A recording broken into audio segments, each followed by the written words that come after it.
Hey, what's up, everybody? Today we're going to talk about the special teams, and we're going to go over your guys' questions for the Ask Joe segment that I asked you for the last video. Had a lot of good submissions. We're going to get into that today.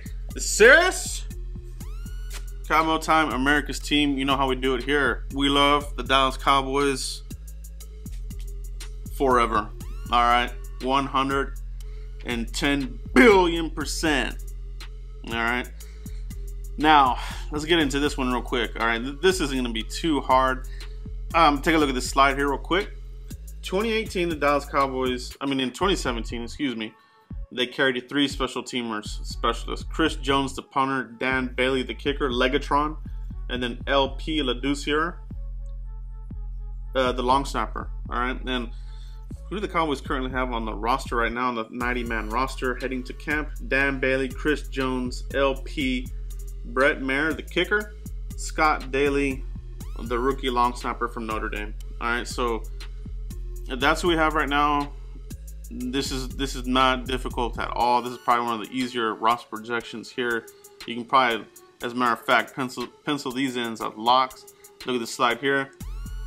The roster projection, pretty straightforward. You know, Dan Bailey. Now, the thing about him is, over the last 2 seasons, he's missed 10 field goals. He missed 5 last season, 5 the year before that, and the years before that, he was missing 2, 3, and not much at all. So, record-breaking kicker. Got to keep an eye on it. All right, 2017, he had the groin injury. 2016 had a growing knee.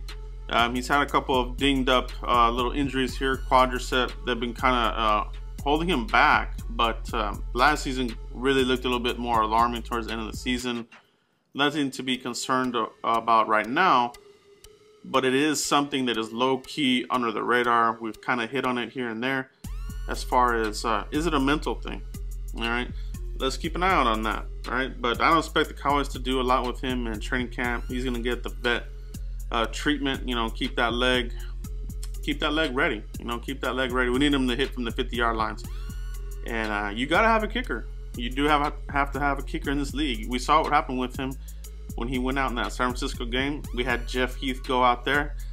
It was funny at the time, but we were ahead in that game. But if it were another game and you need something like that, an emergency kicker like a Jeff Heath again, it ain't funny, man, because that is the difference between getting into the playoffs or not. All right, 3 points can be your season. All right, so we gotta make sure Dan Bailey's ready to go. I think he will be, but just keep an eye on that. Chris Jones, the punter, he'll be back, and then LP Laducier, the lone survivor from the Bill Parcells era. 37 years old. I think he's probably coming down here towards the end of it. So I think the Cowboys are taking a look at Scott Daly just to see how he looks. Keep tabs on him if they need him, during the season or looking ahead towards next season. But that's what I have for those guys here for the 3 special teamers: Dan Bailey, Chris Jones, and LP. All right, so we got that out of the way. The special teams roster projection. Let me know what you guys think about those guys. Let me know what you think about Dan Bailey and the rest of the guys. How do you feel about LP and Chris Jones there at punting position? But right now, let's go ahead and get into your questions that I asked you with the hashtag AskJoe. Had a lot of good submissions, and I will be answering every single one that I came across here. So I won't try to stretch this video out too long. I'll give some brief answers. I won't go into them too much, but let's get right into it, guys. All right, let's go into it. All right, so let's get into the questions. All right, this one comes from Jeremy Burrett. How are we looking at the one tech? We've been putting it on the back burner for a long time. What do you think, Joe? All right, so the one tech, the Cowboys have been putting the defensive tackle in general on the back burner. They haven't been getting any love, and nothing earlier than a 3rd round pick. They spent a 3rd rounder on Malik Collins. He's been battling some foot issues the last couple of seasons. Hopefully this isn't a chronic thing, but they've been messing with the position. All right, they haven't giving it. They've tried a couple people. They've tried a couple familiar names, but you would have to. To me, I feel like they're gonna have to go all in next draft. All right, or even free agency. Probably not free agency, draft. I think they've proven that they haven't taken a first-round defensive tackle since 1991, and that was with Russell, Maryland. So we're talking well over 25 years. So I mean, it's up there. It's up there. So where they put it, they gotta address it, you know. So hopefully they'll take care of that here in the upcoming draft, right, Jeremy? Let's take a look at the next question. This one comes from Haley94. Where do you feel Rico is on the outside looking in, or will he be part of the 53? Right now, that's a very good question, straight to the point. And for me, I think he is on the outside looking in. All right, so we've heard that it's up to him. All right, so I think he has the physical traits. He still has his stride, his long running stride is still a little bit awkward. Runs really upright. All right, doesn't have much bend to him, but he will snatch the ball out of the air. Had a good rapport with Cooper Rush last season, but yeah, he's gonna have to be something. He has to elevate his play. He can't be the same player that he was last season. If he is, they'll be moving on. All right, they did bring in David Wells, a guy that they had interest in the draft. He was a visit. They worked him out, and they got him in the undrafted round of the draft. So we'll see, man. We'll see what Rico does. Did he improve his blocking? We'll see. And is he all in on football? So there's a lot of questions there from the Cowboys front office on Rico Gathers. They've made little comments here and there. You read into them and you kind of figure out that's what it is. Is the passion there? Is he all in? All right, but we'll see. But yeah, for that, I think he is on the outside looking in for the 53. All right, good question there. Let's go to the next one. This one comes from Justin Quarles, one of our longtime subscribers. Thanks for the question, Justin. I've heard over and over about Randy Gregory's reinstatement procedure, but I haven't heard what the requirements to be in reinstatement. For example, how long does he have to test clean? Also, I've heard he's tested clean over a year, and I've heard he's tested clean this year, 6 months. I just really hope we get him back, Joe. Man, that'll be awesome. All right, keep up the great work. Thanks, Justin. Great question there. So the requirements are very clean cut. I looked at this, and you know, he's in the level 3 of the substance abuse program. So that means there is not even a short leash. You are on the shortest of leashes, and you cannot mess up. You can't miss a test. Kind of like what David Irvin supposedly said, he missed a test because of some off-field issues. An excuse is an excuse at the end of the day. All right, that's just how it is. That's how I see it. That's how the NFL definitely sees it. So the requirement is that you got to pass every single test, and you got to pass them without, you know, they're not going to give you a heads up. They're going to come out here and give you a test, you know, give us a test here, and you got to pass it, and you got to show up. So that is the requirements, and he's met all the requirements. So it's in Roger Goodell's hands right now, and all indications are that, barring some last-minute mess up or something like that, Randy Gregory looks like he will be here in camp within the first 2 weeks. All right, when we're talking about the first week of camp, like I said in the last video, he could be in there. It really depends on how long Roger Goodell wants to drag his feet, and that's what it is at the end of the day. They have all the information, they have all the documentation, witness accounts, character support from his teammates and celebrities and other high-profile football players. All right, so it's in Goodell's hands right now. Good question, Justin. All right, next question. This comes from Ivan Sanchez, another one of our longtime subscribers and a Patreon supporter. Thanks, Ivan, for this question. Sir Connor Williams has been struggling in LVE as well. You even thought it's expected. Are you not worried about them yet, or should we wait until after training camp? Now I haven't heard that Connor Williams is not struggling or LVE. As a matter of fact, they really like what they've been seeing in Connor Williams and Leighton Vander Esch. So there's no struggles there. Now with Vander Esch, you know, he is missing valuable time there with the ankle, but he's going to be ready for training camp. And Connor Williams, he's good to go, plug and play player there at the left guard position. And you know, as far as making any kind of judgments on these players until after training camp. I think that applies to all the players in general. You really got to see how they look when they're playing across from another team, right? Because we'll see all the reports come in for training camp, and we'll see some of that kind of thing, but you really got to see how they look against another team on the field in preseason. That's why these snaps are going to be very important for the younger guys, offensively and defensively. So we'll see how they look, but I'm not worried about those two guys at all, Ivan. All right, so let's go to the next question. Eric Gaio, do you think Randy Gregory will still DeMarcus Lawrence shine after that amazing year he had? By the way, I hope you're doing good. Be safe. Thanks, Eric. I really appreciate the question. Do I think he'll still his shine? No, I don't.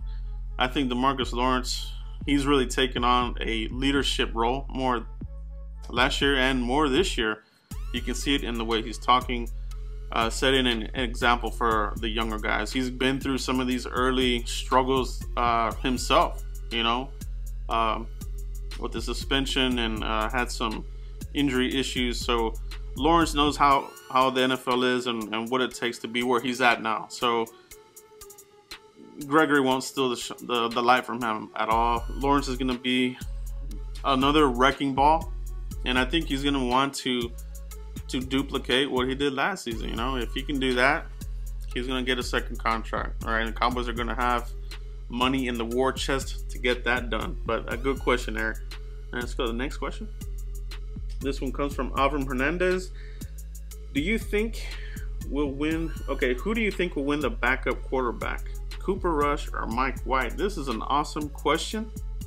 A very good question. Who will win it? All right, so Cooper Rush, I think, is your lead guy right now. I think he's in the driver's seat right now. But Mike White will give him a legitimate competition there.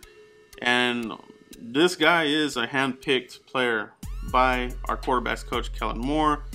Cooper Rush beat out Kellen Moore, so kind of talked about that in the podcast. Foots and I had a little bit of a conflict of interest there as far as who will get the nod. All right, so we'll see there. But the main objective for the Cowboys, what they want to do moving forward, they want to develop a quarterback that can back up Dak Prescott in case we need him, but they also want to develop a quarterback that they can use for trade value, kind of like the Patriots have been doing. I think they're trying to follow that model with their players now that the Cowboys roster has really improved a lot.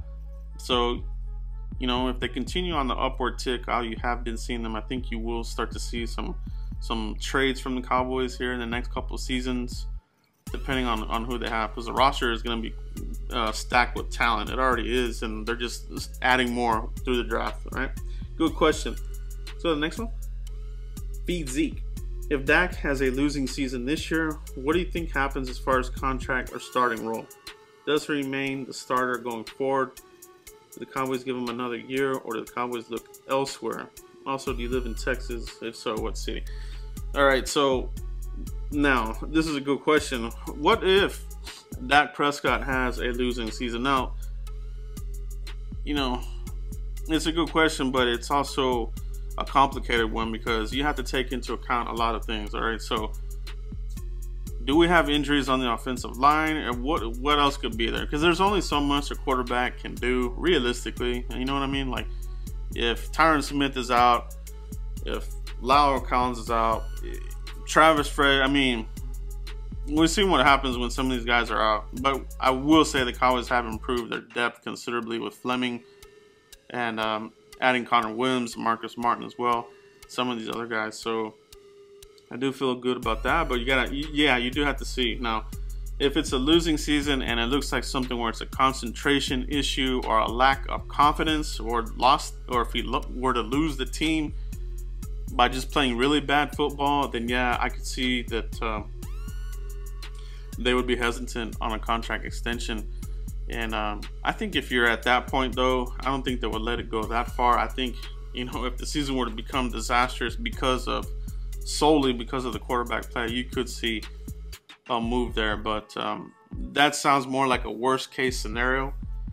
And I think the Cowboys have protected themselves in a lot of positions here to not have that kind of scenario. All right.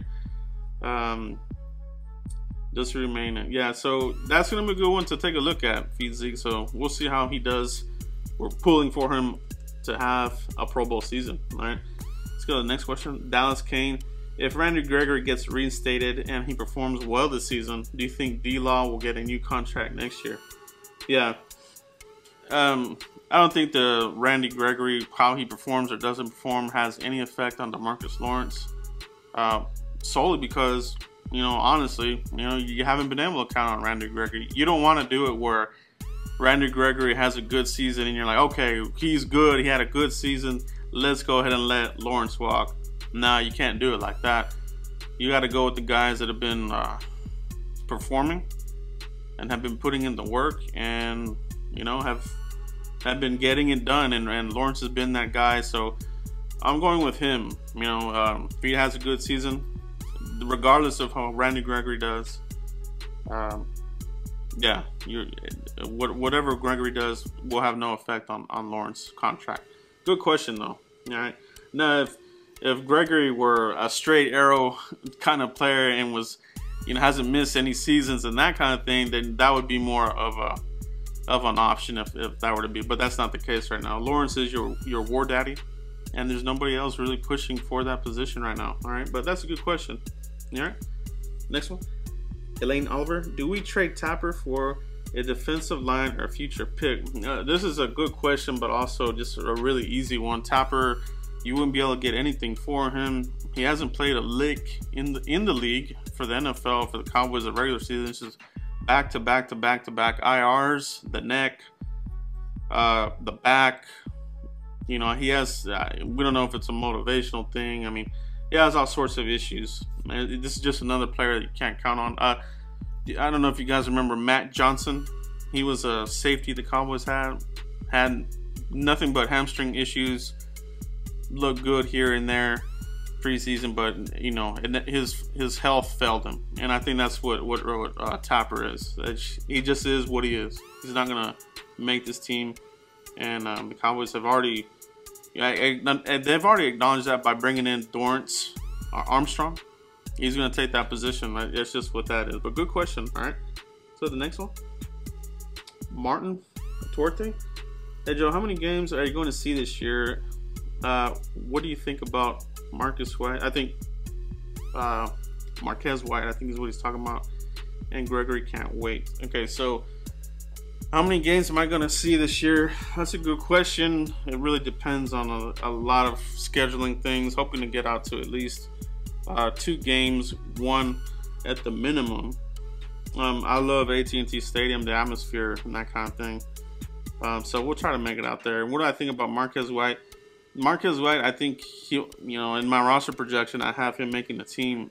You know, the Cowboys, especially Chris Richard, he likes that length and style of play, press coverage. So I think he has a good shot at making the team. You know, he has another year under the belt. You know, and it is on the practice squad, but he has gotten better, stronger in the weight program. So expect good things from him.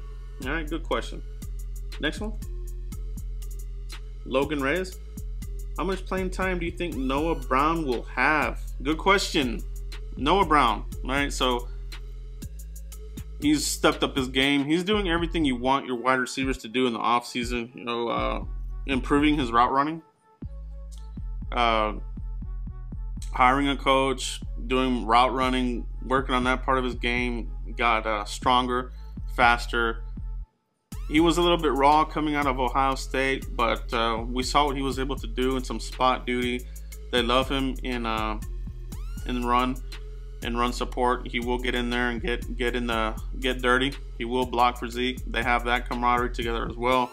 Zeke pounded the table for him in the draft, and you could see why. Noah Brown looked good. You know, I definitely wouldn't count him out for not making the team, despite who else is on it. You know, he's a young player. He will catch the ball. He will snatch it out of the air. He's not a body catcher. So I like Noah Brown myself. I'm really pulling for him. But how much playing time will he get? It really depends, you know. It really depends on you know, there's only so many passes that these guys are going to get. There's a lot of receivers out there. So when you get that opportunity, they're going to have to pop off the screen. So every single snap, every play in training camp, in preseason is going to count big time for every single one of these receivers. So it's a good question. All right, next one, Daryl Butt. What is your personal opinion about all the players we did sign during free agency? Do you think all the players will make a big impact? Do you think Dak really needs a #1 receiver? Thank you for your videos. Keep up the good work. And let's take down these Cowboys haters. Great question, Daryl. Good questions in there. So let's unwrap this a little bit. All right. So my personal opinion on what they did in free agency, it is what it is. You know, the Cowboys are not going to go out there and spend on other players. They're going to invest in their own. And I think, you know, last year and the year before, I'd kind of been trying to tell, you know, people in my videos that the Cowboys are not going to spend. You know, people wanted Calais Campbell 2 years ago. I knew in my heart that wasn't going to happen. Then this year, there was other players available. I knew that they were going to go after them. But what they did this time around was very methodical. They did really good. Cameron Fleming, I think that is going to be a huge one there. Marcus Martin, that's a good one. Alan Hearns, I think, is another good one. Coney Ely, that's a low-key one. I think he's going to... They really liked him in the draft, and Rod Marinelli really likes that player. So I think they're going to mold him and see what he can do in 1 year. And, you know, maybe if he does something there, you have a guy you can re-sign, you know, your own player. All right, so I would expect them to keep doing the same thing in free agency. You will see big names again in free agency for 2019, but it's not going to happen. All right, it just is not. They're going to sign their own players, you know, and they do have big contracts coming up for their own players. All right, signing your own players to second contracts is a good barometer as far as how you're doing draft-wise. All right, if you're not signing your own players because they're busts or something like that, then you're doing bad. If you're out here getting a lot of free agents, it kind of means that your draft classes have been bust. So Will McClay and these guys, they've really turned it around, and it's taken a long time. It really has, but I think they've gotten this ship going in the right direction finally. Do you think Dak needs a #1 receiver? He does not. All right, and other quarterbacks in the league have been showing this. The league is kind of shifting towards this kind of thing. A lot of it has to do with financials, all right? Some of these players are just getting paid a lot of money in the NFL. As much money as they get, they're just tight with their money. You know, they don't have crazy contracts like the baseball or basketball, and they're trying to keep those numbers down. Why? I don't know. They make billions more than those other two leagues combined. So if I were those players, I would redo that CBA, but that's a really long conversation. But Dak Prescott, going back to his Mississippi State years, good at finding receivers that were open, and that's kind of what they talked about. Will McClay talked about that in some interviews here, that's what the Cowboys are going to try to do. You know, they're going to give Dak Prescott the options to players that can run the routes and get open quickly, and Dak will hit them. All right, no more #1 wide receivers. Now, if some of these younger players become a more higher profile, you know, quote unquote #1 receiver, then so be it. But I don't even think that if that were the case, you know, that they're going to pay big time money, you know, like they're giving Antonio Brown or Odell Beckham. I think the Cowboys are going to be out of that game. I think what the Cowboys are going to do is invest in their lines, defensive line and offensive line. All right, they've taken care of the offensive line. Now they're finally fixing the defensive line little by little. And then I think like your ancillary positions won't get as much love. But they're going to keep these players coming in. I think that's going to be their plan. But good question, Daryl. Very good question. Let's go to the next one. Zach Daly. Do you think Gallup will start day one against the Carolina Panthers over Terrence? This is a very good question. These are all been really good questions from you guys. So I'm pulling for Michael Gallup to take that job. Terrence Williams is a liability. You know, he's a body catcher. He won't catch it. If he doesn't catch it, it deflects off of him, goes right into the hands of the defensive back, and then you got these hater videos coming out that Dak Prescott put it in the wrong area. It's not super accurate, and this and that. No, if the ball is in the area and the catch radius of the wide receiver, they need to catch it. All right, that is how I see it, and that's how it should be. All right. Can't keep covering up for these receivers. Terrence Williams is that kind of guy, unreliable, on and off the field. So I'm pulling for Michael Gallup. Now, let's be realistic here, though. The Cowboys, they do have an allegiance towards veteran players, even for Terrence Williams, I have a feeling. So you just gotta hope that these younger players outplay Terrence Williams, and maybe Terrence Williams just, you know, keeps on being Terrence Williams, you know, unreliable hands and that kind of thing. Do I think he'll be day one? I'm gonna say this. I'm gonna say Gallup will play in that game. Now, will he be the first wide receiver out lining up there in the first opening drives? Probably not. Possibly, but I don't know, man. That's a really good question. But I think he will play in that game. He's a physical runner.